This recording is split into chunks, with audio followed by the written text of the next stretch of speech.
नमस्ते दोस्तों, अवज्ञा सिंह चैनल में आप लोग को नमस्ते करती हूँ। मैं अच्छी हूँ, आशा करती हूँ आप लोग भी अच्छे होंगे, स्वस्थ होंगे, मस्त होंगे, अपने अपने काम में व्यस्त होंगे। मैं आप लोग के सामने एक नाच पर के गीत गा रही हूँ। पसंद है तो लाइक कीजिएगा, सब्सक्राइब कीजिएगा। ऐसे अरे के कारा से कहीं दिल के बतिया हो, पियावा रखे सवतिनिया।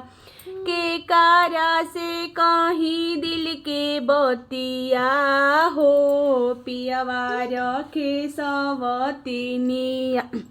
नैहारा में रहीती त मम्मी से कहते, नैहारा में रहीती त मम्मी से कहते।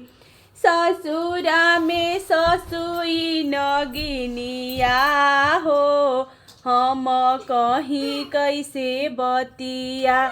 ससुरा में ससुई नगिनिया हो, हम कहीं कैसे बतिया।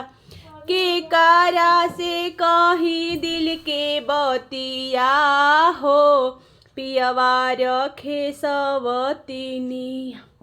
नैहारा में रहीती त दीदिया से कहती, नैहारा में रहीती त दीदी से कहती।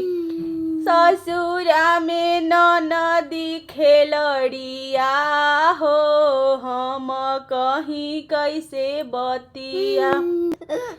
अरे ससुरा में ननदी छिनरिया हो, हम कहीं कैसे बतिया।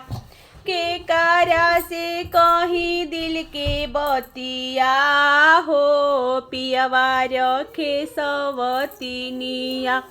नैहारा में रहीती त भाभी से कहते, नैहारा में रहीती त भाभी से कहते। ससुरा में गोतिनी नगिनिया हो, हम कहीं कैसे बतिया।